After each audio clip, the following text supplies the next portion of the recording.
Europe का ये देश अपनी बाहें फैला के आपका इंतज़ार कर रहा है। इतना सिंपल कर दिया है सारे प्रोसेस को कि मन कर रहा है इस देश को कह दूँ बस कर यार, रुलाएगा क्या।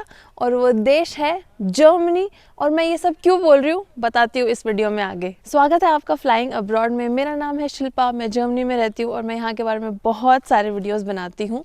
और आज की वीडियो में मैं आपको बताने वाली हूँ कुछ ऐसे नए इमिग्रेशन लॉज जो आपका जर्मनी आना, यहाँ पे रहना बहुत ही आसान बना देने वाले हैं। सबसे पहले बात करते हैं ब्लू कार्ड की। जर्मनी में जॉब करने के लिए आपको या तो वर्क परमिट चाहिए या फिर ब्लू कार्ड चाहिए। ब्लू कार्ड के थोड़े एक्स्ट्रा बेनिफिट्स होते हैं वर्क परमिट के ऊपर, और सब लोग चाहते हैं कि उनको ब्लू कार्ड ही मिल जाए, जो कि पहले थोड़ा सा मुश्किल था मिलना क्योंकि बहुत सारी डिफिकल्ट रिक्वायरमेंट्स थी। बट अब जर्मनी ने उनको ईज आउट कर दिया है। जैसे सबसे पहले था सैलरी का थ्रेशोल्ड। अगर आपकी 55,000 यूरोस पर ईयर से अबव सैलरी थी तो ही आप एलिजिबल होते थे, लेकिन अब उस थ्रेशोल्ड को जर्मनी ने कर दिया है 43,800 यूरोस, जो कि काफ़ी कम हो गया है। उसके बाद में अगर आप जैसे आईटी या फिर टेक बैकग्राउंड से बिलोंग करते हैं तो आपको जर्मनी से कोई भी यूनिवर्सिटी डिग्री नहीं चाहिए, जर्मन लैंग्वेज की रिक्वायरमेंट नहीं है। और अगर आपके पास में 2 साल से ज़्यादा का वर्क एक्सपीरियंस है तो फिर आपको जैसे आपकी जो यूनिवर्सिटी डिग्री है वो रिकग्नाइज करवाने की ज़रूरत भी नहीं है जर्मनी में।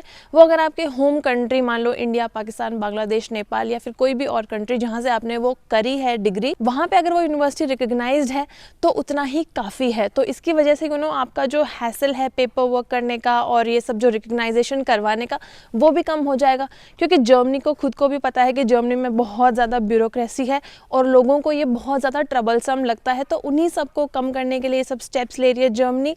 एंड जैसे पहले क्या होता था, ब्लू कार्ड आपके जॉब से टाई होता था, तो अगर आप अपना जॉब चेंज कर रहे हो, अपना प्रोफेशन चेंज करना चाह रहे हो तो थोड़ा सा बार बार फिर वीज़ा ऑफिस जाओ और ये सब होते थे। लेकिन अब जर्मनी ने उस पार्ट को भी हटा दिया है। अब आपका ऐसा नहीं होगा कि जॉब चेंज के साथ में आपको फिर से फॉरेनर्स ऑफिस जाके और पूरा वो पेपर वर्क का प्रोसेस करना पड़ेगा। सो ये सब चीज़ें बहुत ज़्यादा ईजी कर देने वाली हैं आपके लिए ब्लू कार्ड लेना और उसके साथ में अपनी जॉब को कंटिन्यू करना। अपॉर्चुनिटी कार्ड या फिर चांसन कार्ड है, जैसे कि मैंने अपने बहुत सारे वीडियोस में पहले भी बताया है कि जर्मनी फेस कर रहा है शॉर्टेज ऑफ स्किल्ड प्रोफेशनल्स और जर्मनी को एटलीस्ट 4 लाख लोग चाहिए हर साल जो आके जर्मनी में काम करे। और जो जर्मनी आते हैं फिर बहुत सारे लोग जर्मनी छोड़ के भी चले जाते हैं, जो कि मैंने कुछ दिन पहले अपने वीडियो में बताया था। सो वो रिक्वायरमेंट्स फुलफिल हो ही नहीं पा रही हैं और उसी के लिए जर्मनी ने निकाला है ये अपॉर्चुनिटी कार्ड।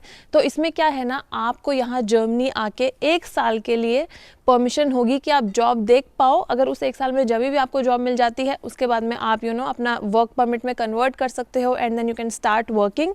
इसके लिए ऑफ कोर्स आपको ब्लॉक्ड अकाउंट चाहिए होगा जितने भी ड्यूरेशन के लिए आप आ रहे हो।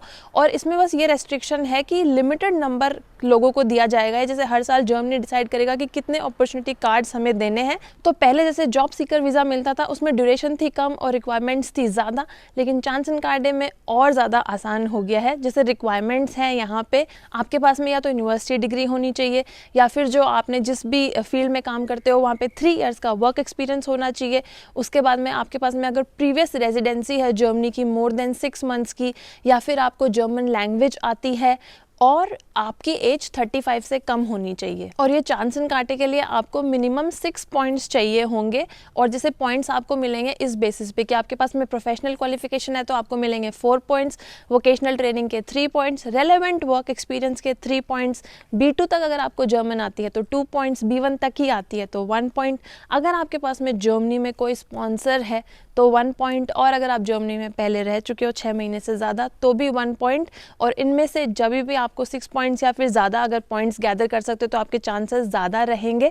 सो ये बहुत अच्छा मौका है, आप इसके लिए प्रिपरेशन स्टार्ट कर सकते हो, जर्मन वगैरह सीखना और जो भी आपका वर्क एक्सपीरियंस है वो सब गैदर करना and then you can apply for this and come to Germany. और यहाँ पे अच्छी चीज़ ये भी है कि जर्मनी ने कुछ साल पहले ऑलरेडी जो प्रायोरिटी चेक होता था कि कोई भी अगर जॉब रिक्वायरमेंट निकल रही है तो वो सबसे पहले EU सिटीजन्स को दी जाएगी, वो भी हटा दिया था। तो अभी वो बैरियर भी नहीं रहा, तो इसलिए आपके उतने ही चांसेस हैं। अगर आप इंडियन या फिर कोई और कंट्री के सिटीजन हो तो आप इक्वली स्टैंड करोगे चांस यहाँ के लोगों के बराबर। और आप अपना देश छोड़ के जब कोई और कंट्री मूव होने का सोचते हो तो आप ऑफ कोर्स लॉन्ग टर्म भी सोचते हो कि वहाँ आप कितने साल तक रह पाओगे, कितना सेफ्टी सिक्योरिटी रहेगा, वीज़ा इश्यूज़ तो नहीं रहेंगे, कभी आपको कुछ जॉब चली गई तो वापस तो नहीं भेज दिया जाएगा अपने देश, जैसे कि यूएस में हुआ अभी रिसेशन के टाइम पे।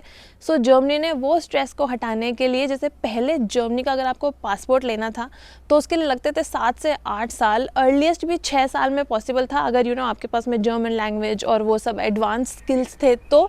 लेकिन अब जर्मनी ने उस टेंशन को भी दूर करने के लिए वो रिक्वायरमेंट को कर दिया है 5 इयर्स का, मतलब आप 5 साल में भी जर्मनी की सिटीजनशिप आप ले सकते हो। और अगेन अगर आपके पास में एडवांस जर्मन लेवल स्किल्स हैं, जर्मन में इंटीग्रेशन आप दिखाते हो अपना, तो आपको पासपोर्ट मिल जाएगा 3 साल में भी। मतलब मैंने तो आई थिंक सिर्फ कनाडा का ही सुना था कि कनाडा 3 साल में पासपोर्ट देती है, तो जर्मनी मुझे लग रहा है इस प्रोस्पेक्ट में कनाडा को टफ कंपटीशन देने की तैयारी कर रहा है। अब जर्मनी नहीं आने का और जर्मनी छोड़ के जाने का ये सबसे बड़ा वाला रीज़न था, और स्पेशली हम इंडियंस के लिए, जो कि है कि जर्मनी पहले पेरेंट्स को 3 महीने से ज़्यादा रहना अलाउ नहीं करता था, जो कि ऑफ कोर्स जर्मनी भी अंडरस्टैंड कर रहा है कि इंडियंस के लिए बहुत इंपॉर्टेंट है और लोगों के लिए भी, कि अगर वो परमानेंटली इस कंट्री में सेटल होने का सोचेंगे तो सब चाहेंगे कि उनके पास में ऑप्शन हो कि वो अपने पेरेंट्स को अपने साथ बुला के रख सके। तो जर्मनी ने फाइनली ऐसा लग रहा है कि मतलब सुन ली है हम लोगों की पुकार, और जर्मनी ने अब अलाउ कर दिया है पेरेंट्स के लिए भी फैमिली रियूनियन वीज़ा। जैसे आप अपने स्पाउस और बच्चों को आप अपने साथ ला के रखते हो परमानेंटली, वैसे ही अब आप फैमिली रियूनियन वीज़ा अप्लाई कर सकते हो अपने पेरेंट्स और अपने पेरेंट्स इन लॉज के लिए। जैसे अगर आपका स्पाउस यहाँ पे जर्मनी में परमानेंटली आपके साथ रह रहा है तो आपके पेरेंट्स इन लॉज भी आपके साथ में आके फैमिली रियूनियन वीज़ा के थ्रू यहाँ पे परमानेंटली रह सकते हैं।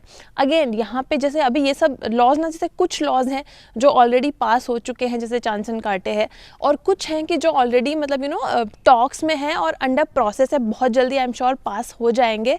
सो यहाँ पे ज़रूर ये रेस्ट्रिक्शंस रहेगी कि देखना पड़ेगा, एक तो हेल्थ इंश्योरेंस आपको शायद खुद से देनी पड़ेगी उनकी, एंड सेकेंडली आपको ना हाउस का जैसे ना शायद बड़ा घर लेने की ज़रूरत पड़ेगी, क्योंकि जर्मनी में ना रिक्वायरमेंट्स हैं कि पर पर्सन इतना एलोकेट एरिया करना है आपको उनके लिए।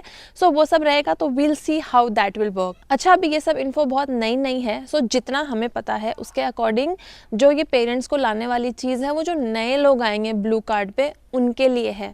जो ऑलरेडी जर्मनी में रह रहे हैं लोग, उनका अभी तक क्या सिनेरियो रहेगा वो कम्प्लीटली जैसे पता नहीं है।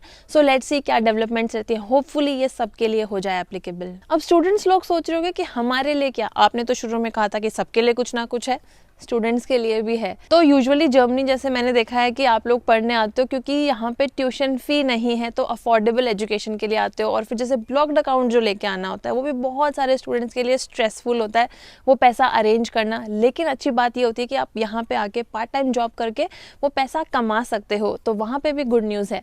पहले स्टूडेंट्स को अलाउ था 120 डेज़ पूरे साल में काम करना, लेकिन अब गवर्नमेंट सोच रही है कि उसको भी 120 से 140 डेज़ कर दे। तो यूजुअली जैसे ना स्टूडेंट्स यहाँ पे 1000 यूरो तक कमाते हैं महीने का। अभी मैं कुछ स्टूडेंट्स से मिली हूँ, उनके साथ में वीडियोस भी बनाए, वो भी आप देख सकते हो चैनल पे।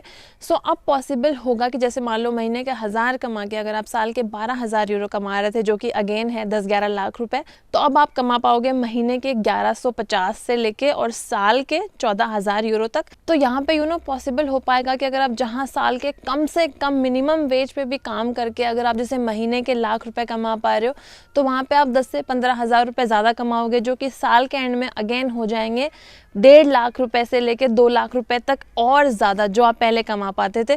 तो यहाँ पे जर्मनी आपको एम्पावर करने की कोशिश कर रहा है कि आप यहाँ पे अगर एज ए स्टूडेंट भी आ रहे हो तो भी आप अपना पैसा खुद से कमा पाओ, अपने आप को सपोर्ट कर पाओ, अपनी फैमिली को सपोर्ट कर पाओ, और जो ब्लॉक्ड अकाउंट का स्ट्रेस है वो थोड़ा कम हो जाए। तो यूजुअली तो सबकी पढ़ाई करते करते ही जॉब लग जाती है, बट कुछ केसेस में अगर आपकी जॉब नहीं लगी है तो पहले आपको वीज़ा मिलता था post study work visa 18 months का।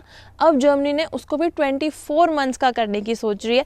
सो आपको और थोड़ा ज़्यादा टाइम मिल जाएगा कि आप यहाँ रह पाओ और अपना फुल टाइम जॉब देख पाओ। तो यहाँ पे ऐसा नहीं है कि जब आप जॉब सर्च कर रहे हो उस टाइम पे आप जॉबलेस हो जाओगे, नहीं। अगर आप जब अपना फील्ड में जॉब सर्च कर रहे हो तभी भी आप अगेन पार्ट टाइम जॉब या फिर कोई भी और जॉब करके अपने आप को फिनेंसेस तो कवर कर ही सकते हो।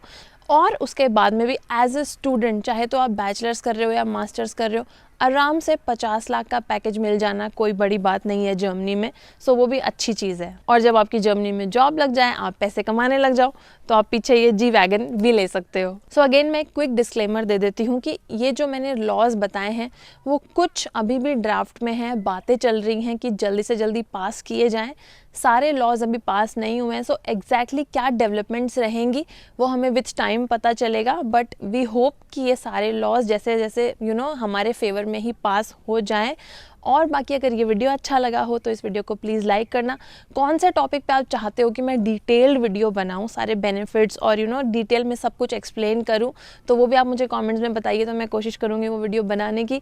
और अगर चैनल को सब्सक्राइब नहीं किया तो please do subscribe to the channel. I will see you in my next video. Till then bye and take care.